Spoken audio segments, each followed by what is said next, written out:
अस्सलाम वालेकुम। आज मैं आप लोगों के लिए लेकर आई हूँ ईद स्पेशल शीर खुरमे की रेसिपी की तरफ जाने से पहले अगर आपने हमारे चैनल को सब्सक्राइब नहीं किया है तो प्लीज़ हमारे चैनल को सब्सक्राइब करें और हमारे व्हाट्सएप के चैनल को भी फॉलो करें, जिसका लिंक आपको नीचे डिस्क्रिप्शन बॉक्स में मिल जाएगा। अब मैं आपको बताती हूँ इस रेसिपी के इंग्रेडिएंट्स। यहाँ पर मैंने 1 kg दूध लिया है। इसके अलावा 75 ग्राम सेवइयाँ हैं जो बिल्कुल मैंने बारीक पीस ली हैं हाथ से। इसके अलावा 6 टेबल स्पून शुगर है, 4 अदद इलायची है, 2 टेबल स्पून कंडेंस्ड मिल्क है, चुआरे हैं जो बादाम, पिस्ते, कोपरा और किशमिशें हैं। ड्राई फ्रूट्स आप लोग कोई सा भी ले सकते हैं। सबसे पहले पैन में मैंने घी डाला है 2 टेबल स्पून। इसमें मैंने इलायची डाल दी है। अब मैं इसमें साथ में सेवइयाँ ऐड करूँगी और इसको हम भूनेंगे। रोस्टेड सेवइयाँ हैं। अगर इस तरीके की इस कलर की ना हो और आपके पास रोस्टेड ना हो तो फिर आप उसको पूरा रोस्ट करें, उसका कलर चेंज होने तक।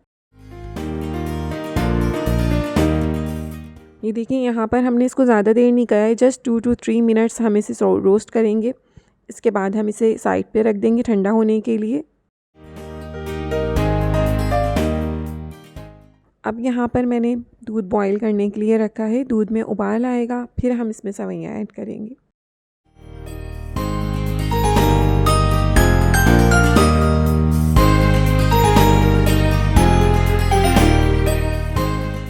यहाँ दूध बॉईल हो चुका है। अब मैं इसमें सेवइयाँ ऐड करूँगी।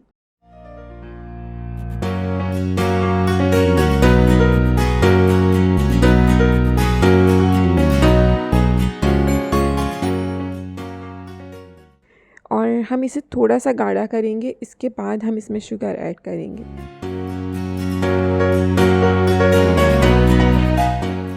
यहाँ थोड़ा सा मैंने पकाया है, तकरीबन 2 मिनट तक मैंने इसे पकाया है। अब मैं इसमें शुगर ऐड कर रही हूँ।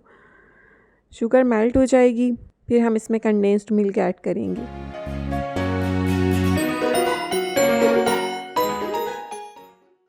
कंडेंस्ड मिल्क डालने से इसका फ्लेवर बहुत अच्छा आएगा।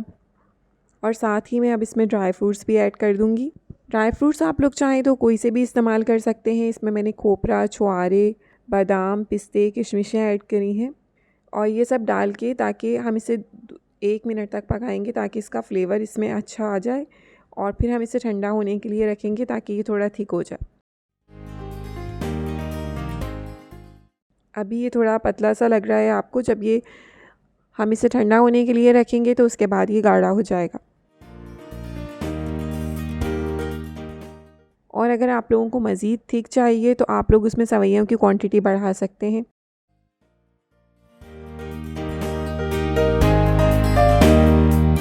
शीर खुरमा ठंडा हो चुका है और मज़ेदार शीर खुरमा तैयार है। इसे ड्राई फ्रूट से मज़ीद गार्निशिंग करें और इस रेसिपी को ज़रूर ट्राई कीजिएगा इस ईद पर और हमें कमेंट सेक्शन में बताना नहीं भूलिएगा कि ये रेसिपी आपको कैसी लगी। Thank you. अल्लाह हाफ़िज़।